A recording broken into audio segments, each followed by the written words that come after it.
From 2010 through 2015, I was living out of a van.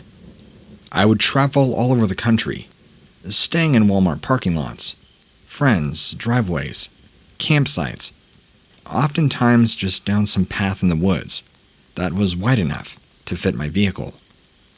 I have countless wild adventure stories from that 5-year period, but I'll share with you one that really left a mark, both physically and mentally. For the last 2 years of my homeless stint, I had stuck to the east coast of the United States, slowly making my way north to New Hampshire and Maine in the warmer months, then heading slowly south as winter approached to avoid the blistering cold of the northern states in the eastern U.S. I had made friends and contacts from Florida to Maine and would stop for a week or two at certain locations to work, make some travel money, visit with people I knew along the way. One of the ways I would make money was with buying and selling antique guns. So, I would do my best to avoid certain states that were not gun-friendly, like Massachusetts, Maryland, and New Jersey, as I would usually have a gun or two with me and would always have a threat of being harassed by the local and state police due to my lifestyle.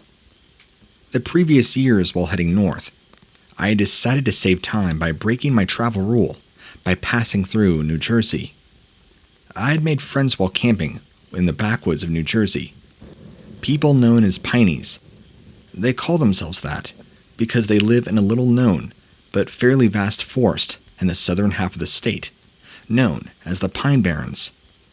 These good folks took an instant liking to me and spent almost a week living at my campsite with me. They worked as roofers during the day and drank booze and raised hell at night. They were super friendly, fiercely loyal, and hardworking. In 2015, as I was heading south for Central Florida, I made sure to swing by New Jersey again to hang with the Pineys, make a little cash roofing with them. So, I spent 6 12-hour days roofing with my friends, stayed in my van, parked at my friend's and the small farm in the Pine Barrens.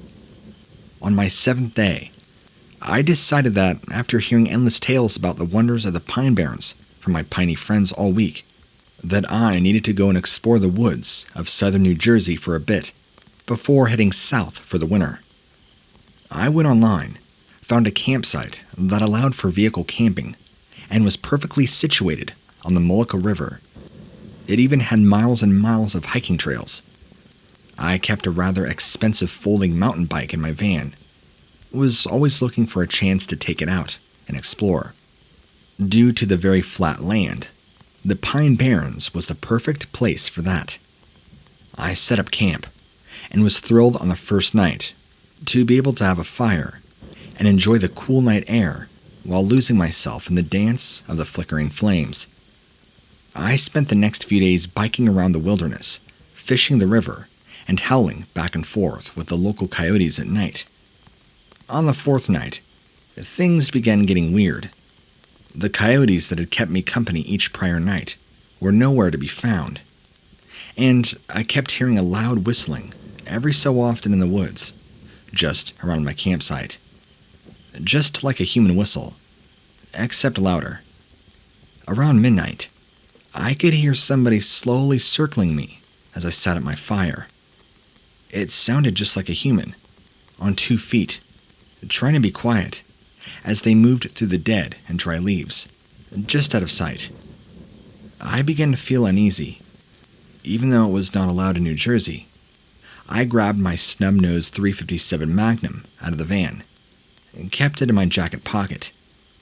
When most people think of New Jersey, they think of a densely populated city or Jersey Shore beaches. But make no mistake, southern New Jersey can be as backwoods and deliverance feeling as parts of western Virginia. Although it was a little risky, I decided that it would be best to keep my .357 on me for the rest of my time there, just to be safe. The next day, I spent the area exploring on foot. I hiked for miles and came across what looked like a primitive campsite. It had 2 small shelters made from branches, twisted saplings all weaved together. Inside one of the shelters was a few items of old, torn clothing, an old functioning boombox, and a few chrome pieces of car. The shelters were in no way weatherproof, as there was no way to keep the rain out of them.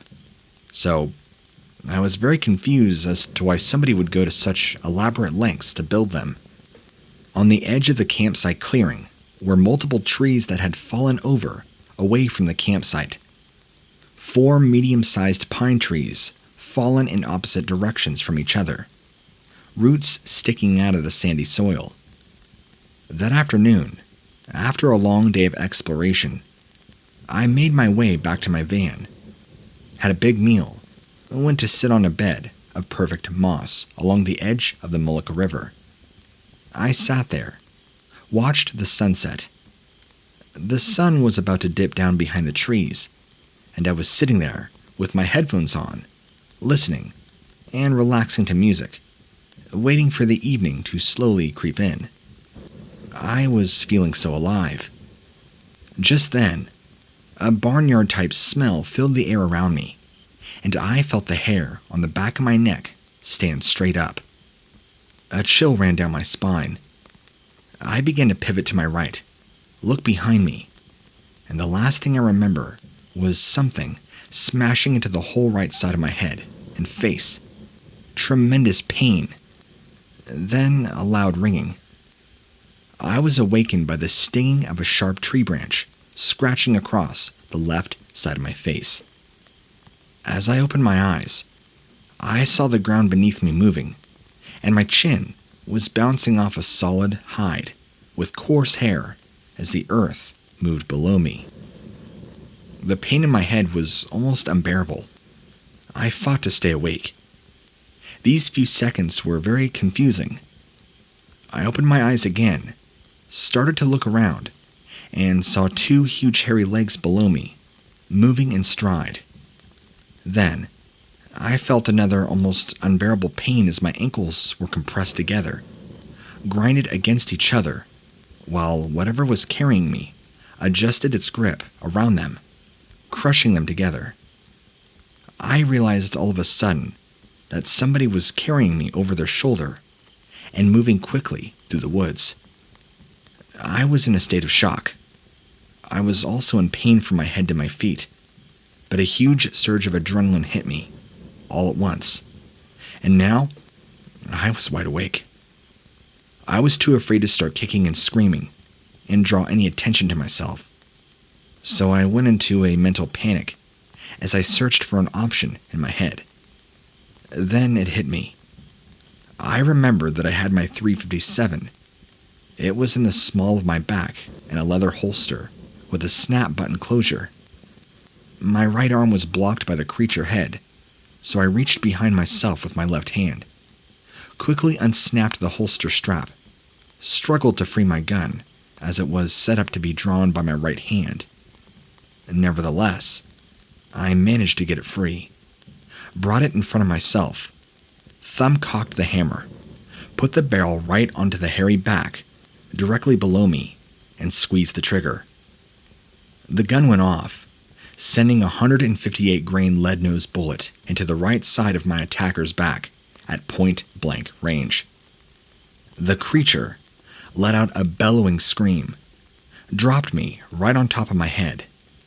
I rolled onto my right side, and finally got a good look at what had been carrying me. It was no doubt a Bigfoot. There was no doubt at what I was looking at. I knew what it was the second I saw it, and have never been so terrified in my life.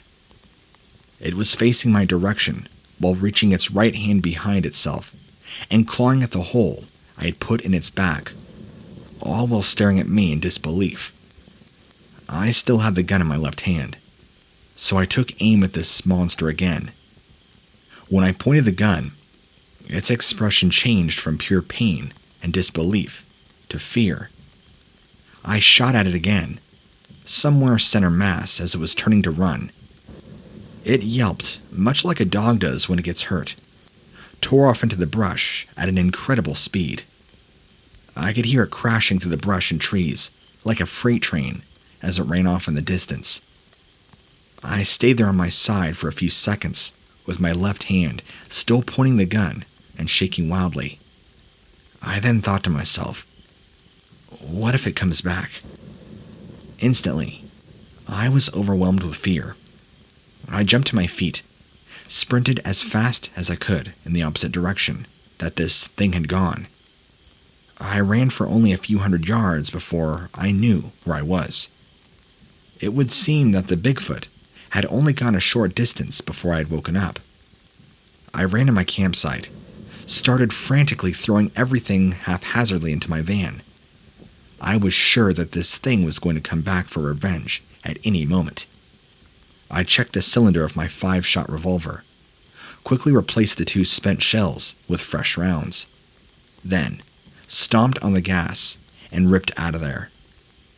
After a few minutes of driving on the dirt roads, I finally came out to the pavement, and my fear began to subside.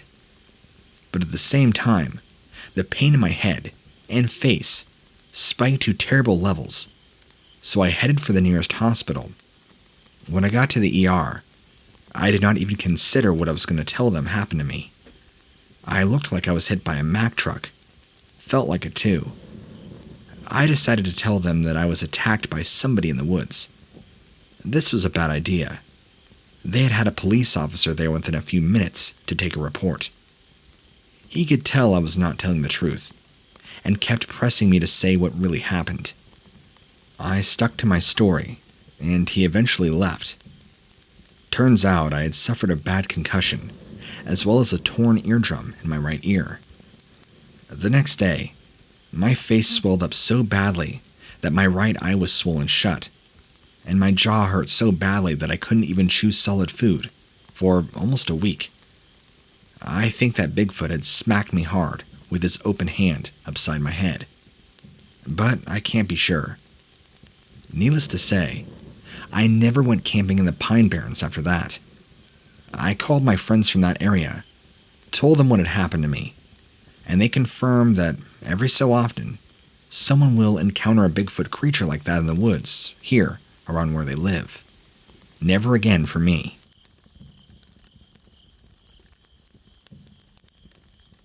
Okay, so I would like to keep this somewhat discreet, because my family still to this day use what I told them as a joke against me. I don't need everybody in my town talking about me, because this just sounds ridiculous. This happened near Toms River, New Jersey.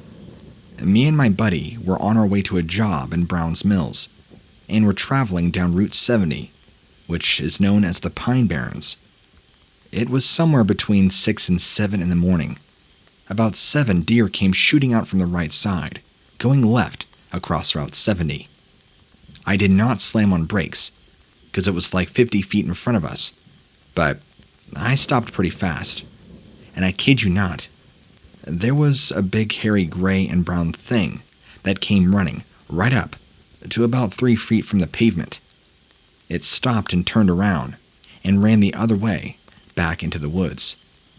Since I seen this, I began watching that Finding Bigfoot show, but their videos and pictures are always something black.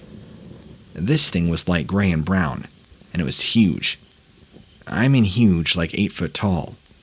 Big, like fat big. It could not be a guy because it had hair all over its face. Like, I didn't even see its eyes or lips or nose. It was like hair for a face. We seen this thing at about 25-35 feet. I know it was real, because my man was totally in sync with describing it to each other. It was all we talked about for the rest of the way to the job. It was like what I was thinking he was saying, and vice versa. This was just 2 months ago, and that was it. Hope this helps.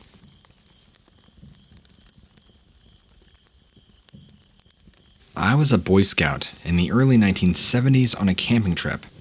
On a summer night, a friend and myself were out walking on a lone gravel road. Tall pine trees on both sides. It was the Bass River State Forest. The moon was full, and we were getting ready to crest a hill when we smelled something really foul. I thought something was dead and nearby. I didn't really think too much of it. We crested the gravel hill when we heard gravel being kicked. Mind you, the only light we had was the moonlight.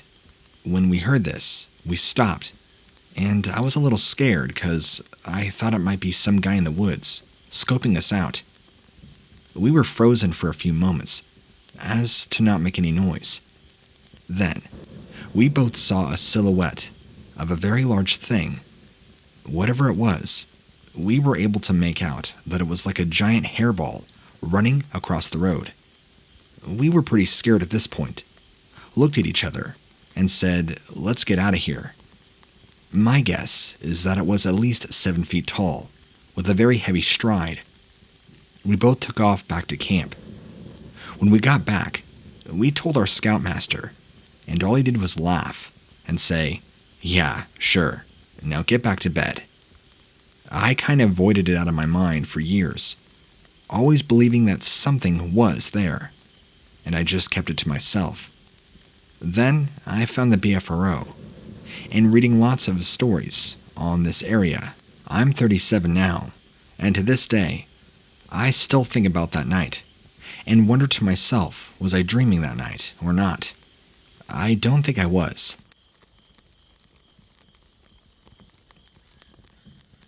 Riding my bike through the woods with some friends, I had to stop to wait for them when I heard a branch snap, no more than 40 feet away.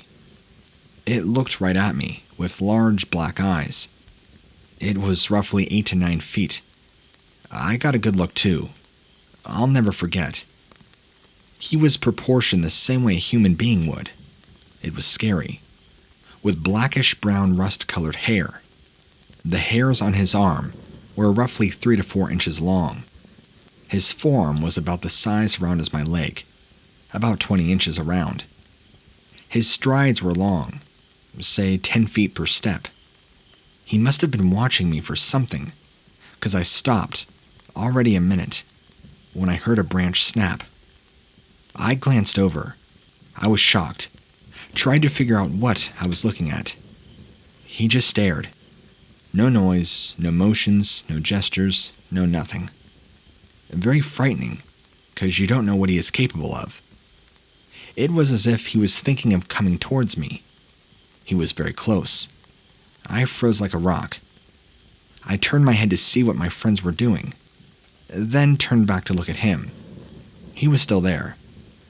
I know he got a good look at me too, because it looked like he stooped his head down slightly, peered hard at me.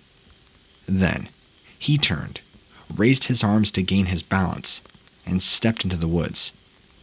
He didn't turn away from me, but rather walked to my left, his right. Then I lost sight of him. I've told this story to many people, but I don't think anybody believes what I saw.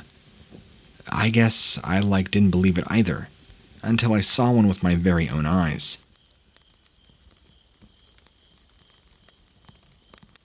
It was at least 2 a.m. in January or February.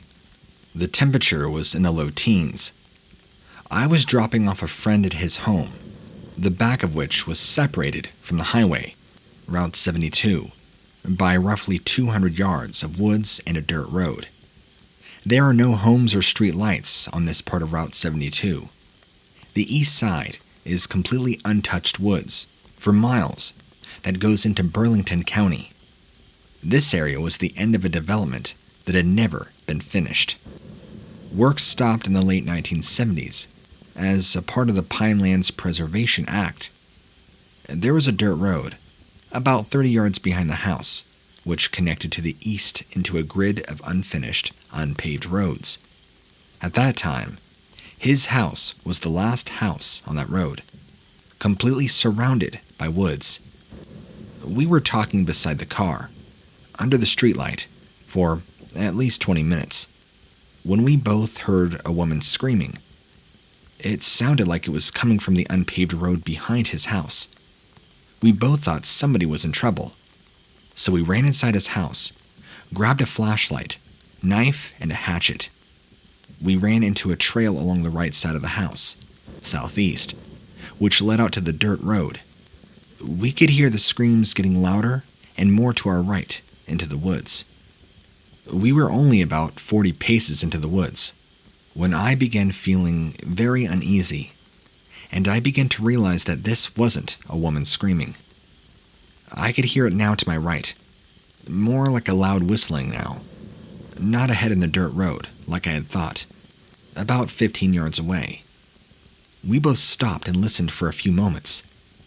My friend had the flashlight scanning the woods, which was new-growth oak saplings, blueberry bushes waist high, and 12 feet to 14 feet, scrubby pine saplings, maybe 20 years old, if I'm guesstimating right.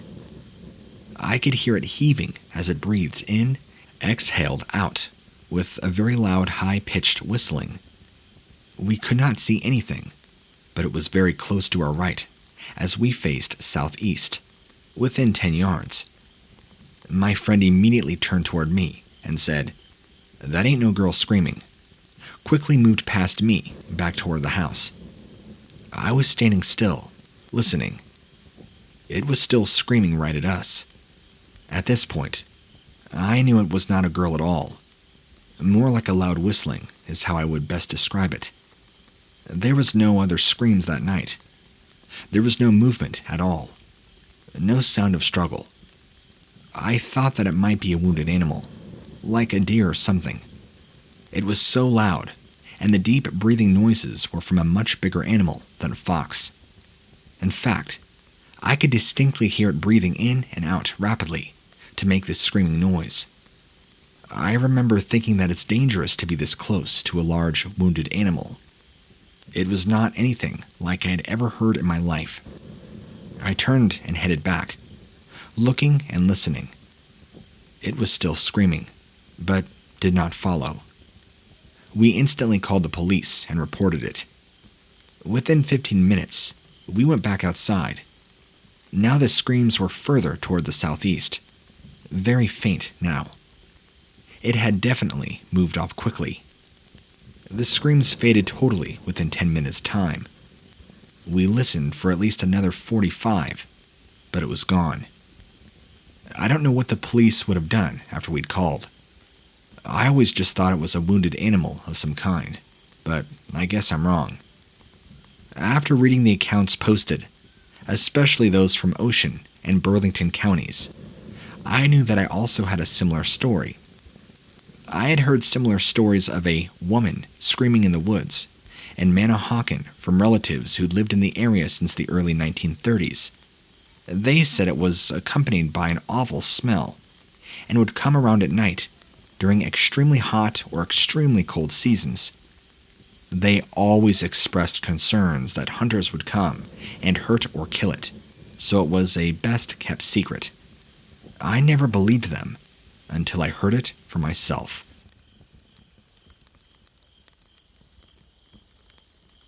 Even after all these years, I still find it difficult to discuss what exactly I saw. I still vividly remember the encounter and how terrified my friend and I were afterwards. It's amazing how time slows down during intense moments. Every detail burned to my memory. But in actuality, only several seconds passed. To be honest, I don't know exactly what I saw that summer evening long ago. As a child growing up, we were taught in school the legends surrounding the Jersey Devil and weird happenings in the Pine Barrens. Hopefully this story won't be viewed as lore that the region is famous for.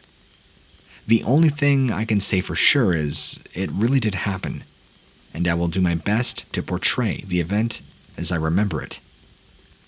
I grew up in a middle-sized town, a few miles from both the Jersey Shore and the edges of the Pine Barrens. My neighborhood and town were undergoing a growth spurt, and wooded areas where I played as a kid were now strip malls or homes. My house was on a corner lot, and the neighbor's house directly in front was a summer cottage. They were not there at the time. I was 18 in 1989 and recently graduated from high school with a strict midnight curfew. My friend dropped me off at the time with the passenger side of the car, facing the front of my house. I was outside of the car, talking to Scott through the passenger side window. That's when we both heard a rustling sound near the trees on the corner of my neighbor's property, about 30 feet away. There was a streetlight on the opposite corner, and I could not make anything out beyond it. We did not think much of it, and continued to talk. The rustling returned a little louder, and with a sound that I remember as something being dragged on concrete, such as a stick. At this point, I asked Scott if he saw anything over there. At first, his reply was no. Then he hesitated, said he sees something like a big dog that is sitting by the trees, not wanting to be bit by some rabid dog. I got in the car. We went up the road and turned the car around on the opposite intersection. Once around, we were facing my house, and there was what appeared to be a large grayish dog directly under the street lamp. We began moving very slowly toward my house. As we got closer, it really did not appear to be like any dog I had ever seen before. When we were roughly 50 feet away, I turned to Scott, asked him to turn on the high beams. It is here where things happen very quickly, and I will try and capture it as best as I can. To our horror, what we thought was a large dog stood up and began to run on two legs. It crossed the car and ran on an angle at first toward the middle of my house, but then quickly changed course and went around the dark side of my house. We're both yelling, "What is that? What was that?" repeatedly. The creature was very tall. His head was taller than the top of the windows on the house, so I'm estimating around 8 feet. He appeared to be light gray in color, but it could have been the lights reflecting off his hair. His arms were long and lanky, sort of swayed forward as if he ran. He had amazing speed and agility, and ran with one would consider to be an odd gait. His head was tilted forward, and he might have been slightly hunched over. His head swayed between looking forward and looking at us. I will never forget the way his eyes reflected in the headlights. The total time we had eyes on the creature was around 5 seconds. Once he disappeared, the car accelerated around the corner, and Scott slammed on the brakes, expecting to see the creature in the headlights. There was nothing but dark road. He was gone. Not wanting to get out of the car, we proceeded to Scott's house, just a few miles away. After a quick phone conversation with my parents, they demanded that I come home. They were waiting out front when we got there. We tried to explain what we saw. My parents would hear none of our tale and assumed we were either drunk or on drugs. We were both rather shaken by the event. My parents began to question their original assessment. Over time came the inevitable ridicule of family, friends, and alike. And their mocking I never really wanted to discuss with anyone again. It took years before I was comfortable being alone, even at night. After spending time in the military, I came to the realization that he was as scared of us as we were.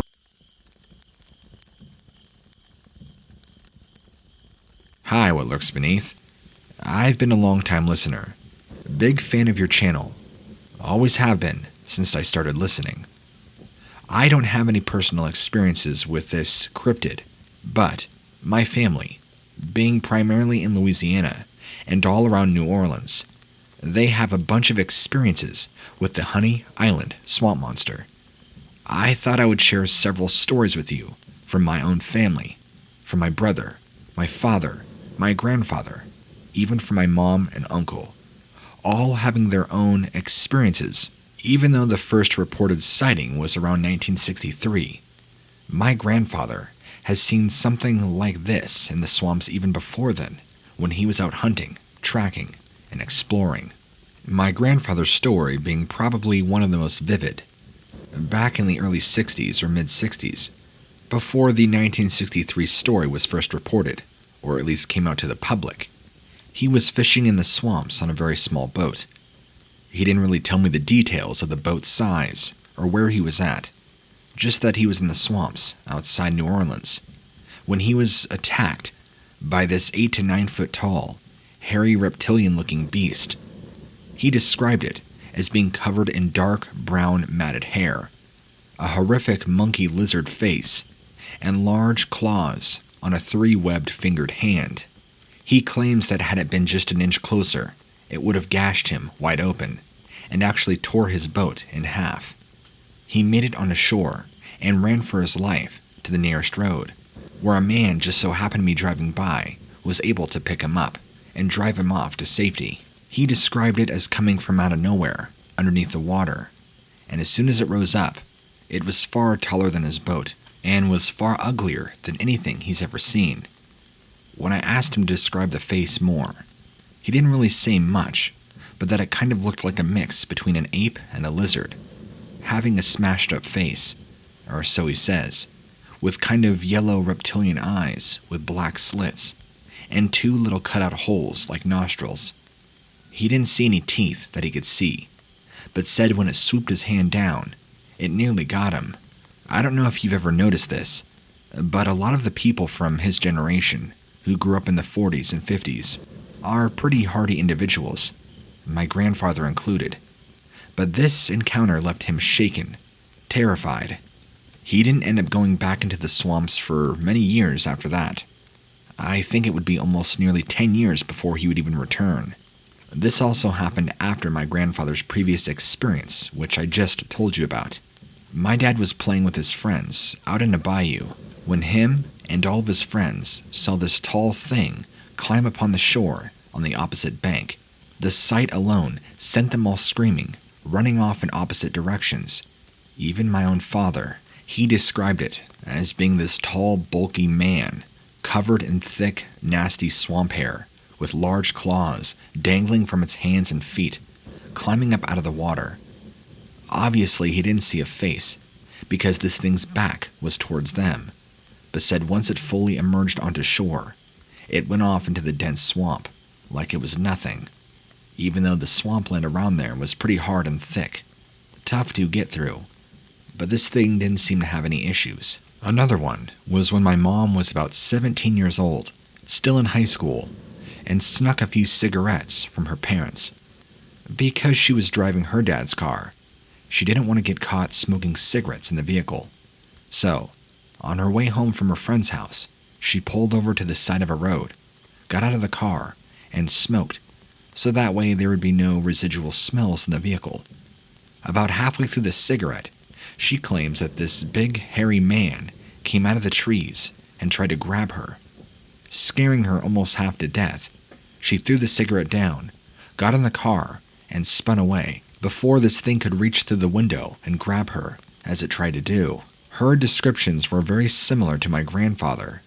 Very ugly looking, leathery face, slits for a nose, yellow eyes, and large claws as it reached out for her. Her comment about its hair was also the same as my father and grandfather. Long, shaggy, thick, matted hair, covered in all sorts of awful swamp goop and debris, and carried a really bad odor along with it.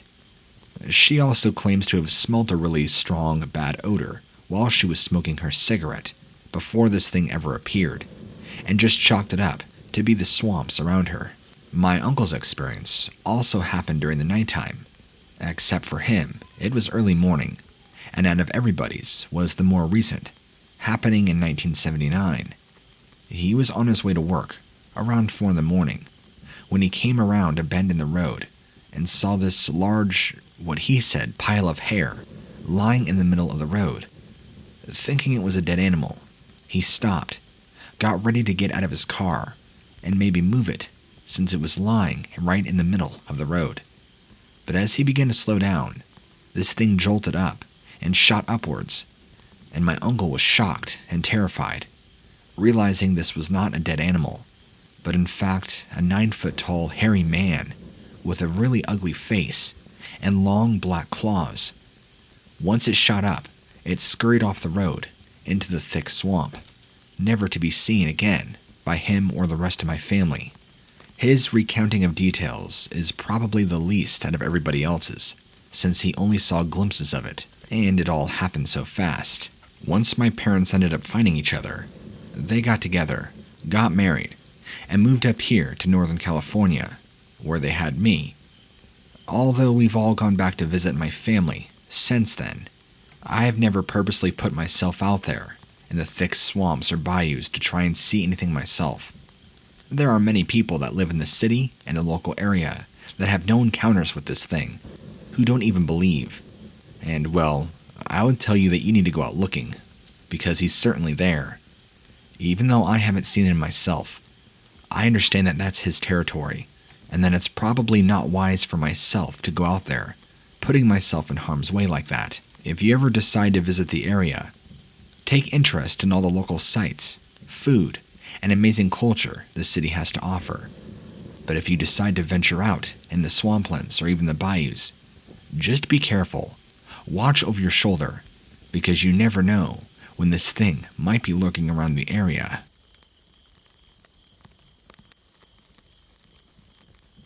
Ever since I was just a boy, I had always grown up hearing about the legend of the Honey Island swamp monster, although I never was a believer until one day when I was about 14, along with some friends, playing, fishing on a summer day along the Old Pearl River.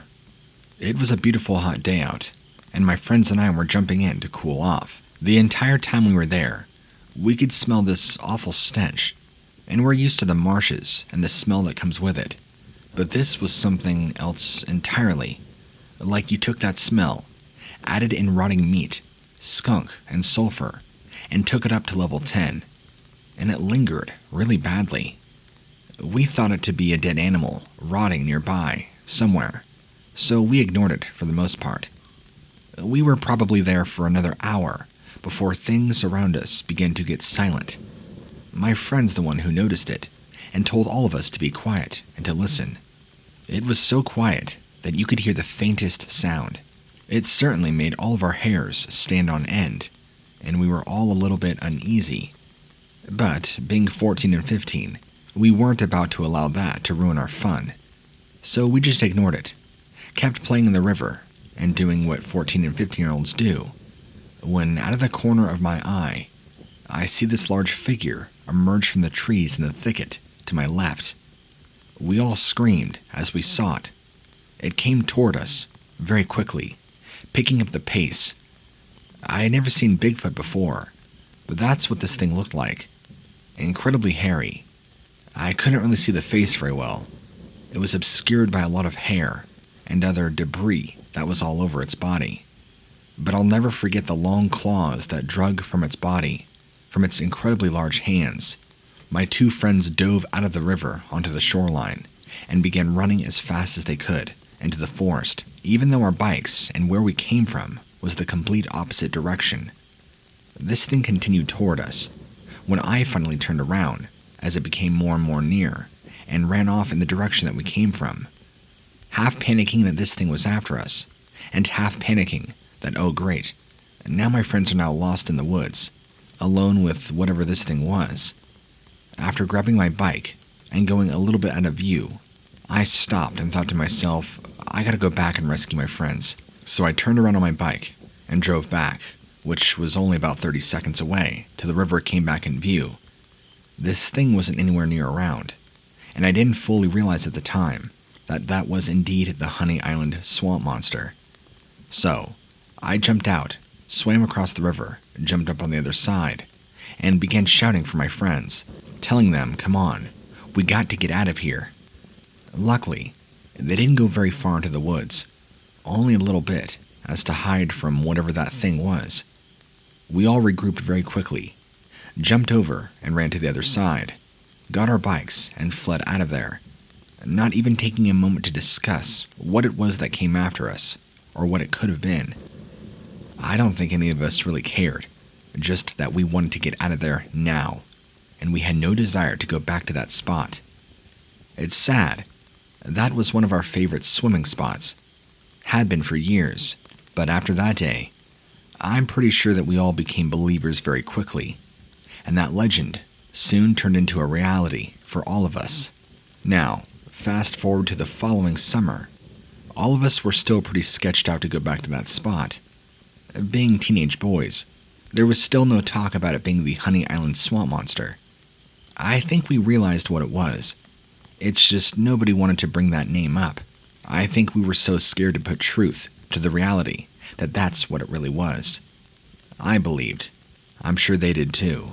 We had tried several other different spots along the river, staying far away from that one spot as we could. And sometimes, I swear we could still smell that awful smell, which would put us on very high alert.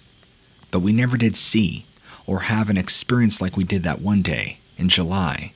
Since graduating high school, growing up, I lost contact with that circle of friends, so I don't know what any of them are up to anymore. I moved to the East Coast, have a family now, and my own life. But if there's anything I've learned from that whole experience, is that the so-called folklore or legends oftentimes probably have more truth to them than we would like to believe. There's a reason they started, probably more than just somebody mistaking the identity of an animal or coming up with some campfire story. In our case, that truth to us was made known in a very scary way.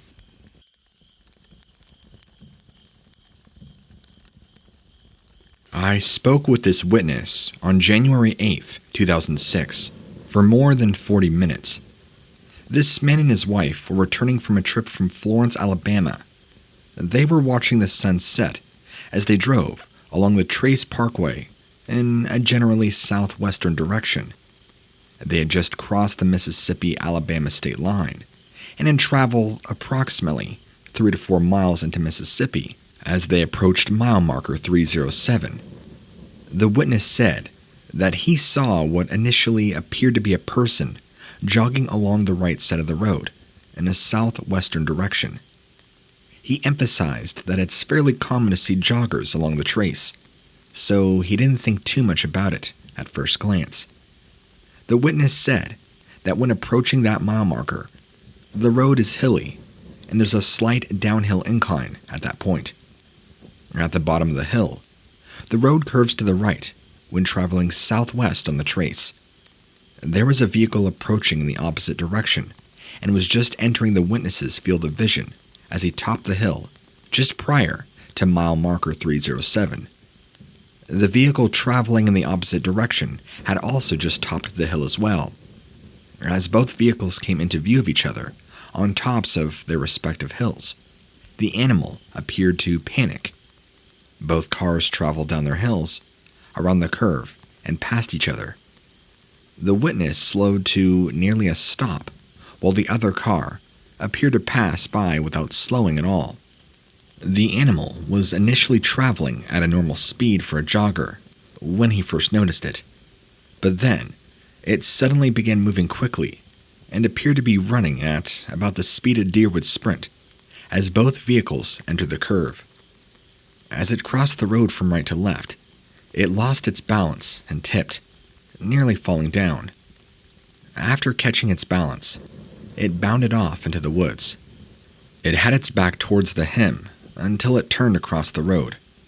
The closest he came to it was roughly 25 to 30 yards, and it ran between the two cars, and roughly equal distance between the vehicles. He said it was solid black, and was even illuminated by the sun, which was still in the sky at this point. He said the entire observation lasted only a matter of seconds, and his full attention was focused on it for roughly 2. It happened so quickly that he didn't even have the time to say look to his wife, who was also in the car with him. He thinks the sighting took place with the bounds of Tishomingo State Park. He emphasized that he did not pay much attention to it until it panicked and began moving very quickly. He got a side profile of it as it crossed.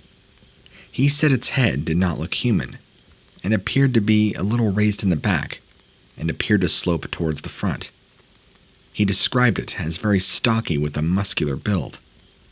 When it tripped, it swung its arms out to catch its balance. He said the hands appeared to be much larger, proportionally than a human's, and the arms appearing to be longer, proportionally than a normal human arm.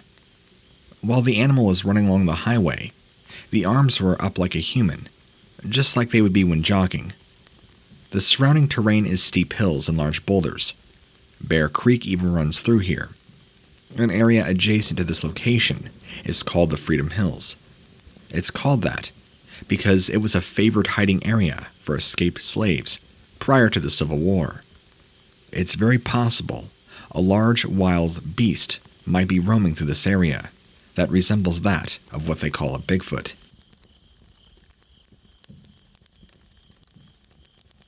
My mother and I had taken my young Doberman to the Honey Island swamp to let him run and get some exercise.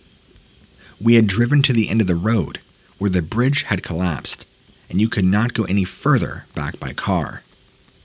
The area is just a few miles from the Honey Island exit, off of Interstate 59 in Mississippi.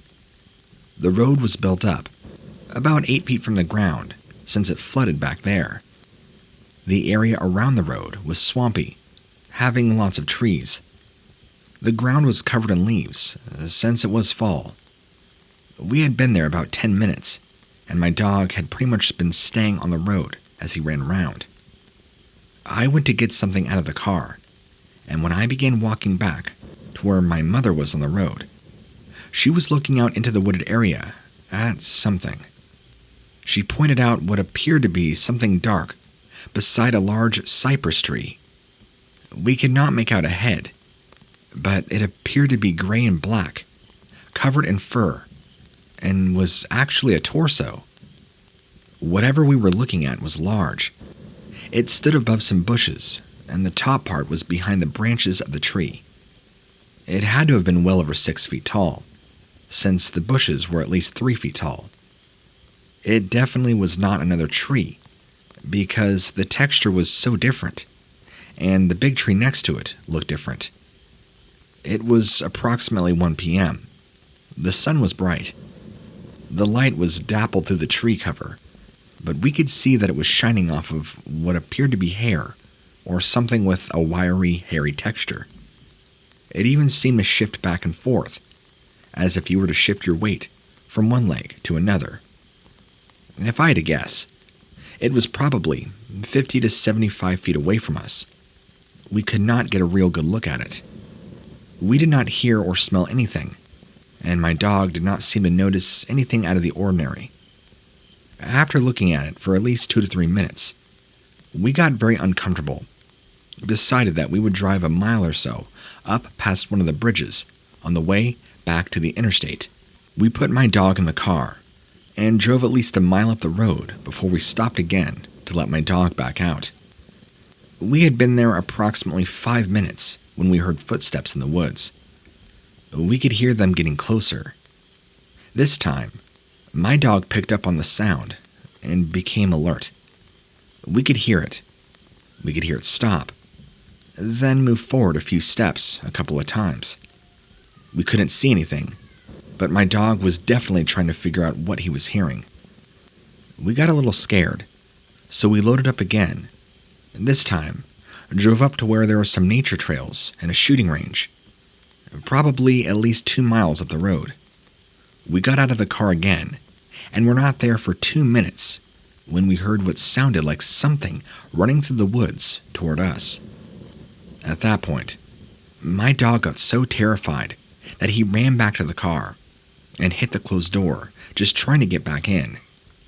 My mother and I ran to the car. All 3 of us got out there as fast as we could. We never saw what was making the noise in the woods, but whatever it was big enough to make a lot of noise, both walking and especially running. After leaving and having major discussion about what had happened, my mother and I got our nerve up to go back to the end of the road later that day. So now it's about 4 p.m., and we wanted to see what we had seen earlier, if it was still there. When we got there, we could not find what we had seen before. We saw what we were pretty sure was the big tree, but we did not see what was by it originally, and we were not brave enough to go down into the wooded area for a closer inspection. We basically left with even more questions than we started out with. We never had a clear view of what we saw, but what we heard definitely scared us. Also, before I forget, I once met a girl that told me that her family used to actually camp in the Honey Island swamp, and that something came up one night while they were sitting around the campfire. She said that her dad and uncle scared it off by shooting guns in the air, but not before one of her family members managed to get a couple of pictures of it. She said they weren't very clear, but that you can definitely tell there was something there. She said that they had sent them to LSU for them to review. I do not know her name. I only met her once. She told me about this at least 5 years before even my experience took place.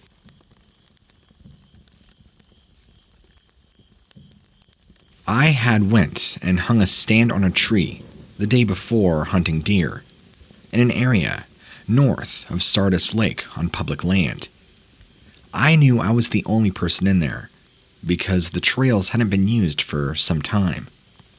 I rode in about 2 miles and then walked roughly 300 yards to where I had hung my climber. It was just about daybreak. I was 20 or so feet up a pine tree when I heard what sounded like somebody beating a large stick against a tree. A ways away, I spotted some movement in the area. It's where the sound came from. Whatever it was very brown and tall.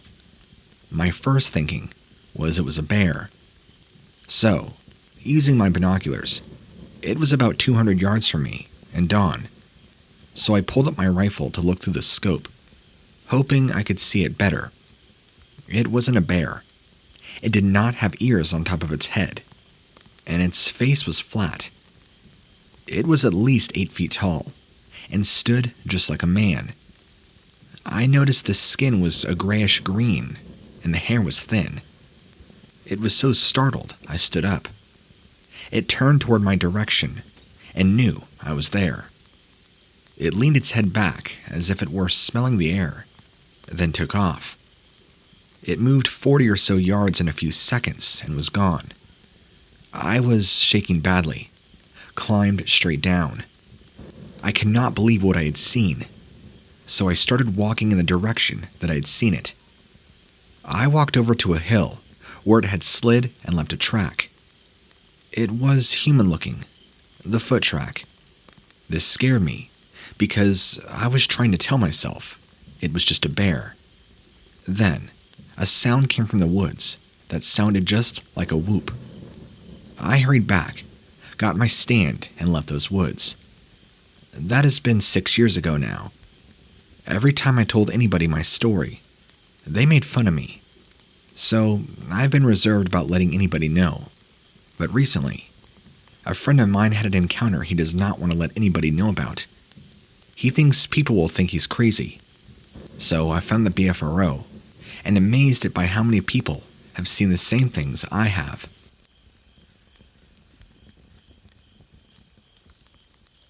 When I was 8 or 9 years old, my sister, some friends, and I were swimming in a small watering hole, more like a wide spot in a creek, behind the military housing, probably 400 yards into the woods. I wasn't swimming. I was sitting down at the side of the water hole with my feet in the water, but kind of drawn up beside me, and my sister was sitting between my legs in the water. We were all just playing around, being pretty loud, and I don't know if I had heard something. I caught some movement out of the corner of my eye. My attention was drawn to a large bush on the other side of the swimming hole. I sat there, staring at this bush for a good 30 to 40 seconds, maybe a full minute, before I realized what it was that I was seeing. There was a face looking at me from between and behind some branches. It was very flat, very big, dark brown, almost black. The eyes were black. I thought at the time the eyes were looking at me with curiosity or amusement. It did not look evil, menacing, or, well, you know. I don't remember a mouth or nose. I remember the hands being huge, gigantic, the size of baseball mittens. It seemed like I was looking at it for longer than more just minutes, but it could not have been that long. And all of a sudden, I was just terrified. I picked up my sister and, screaming, ran out of there. Everybody just followed me out. I was the only one who saw it. My friends wanted to know why I was so scared. I told them it was Old Man Walker, which, by the way, is a hermit who supposedly lived way back in the woods and would even shoot at you if he saw you. They were okay with that. I didn't want to believe what I saw, but it definitely was not human, and it was not an old man. I found it very comforting to know I was not the only one to have ever seen something so frightening. Thinking about my encounter, I was in no way threatened, and I don't know why I was so frightened, but I still wake up to this day with nightmares. That face was scary.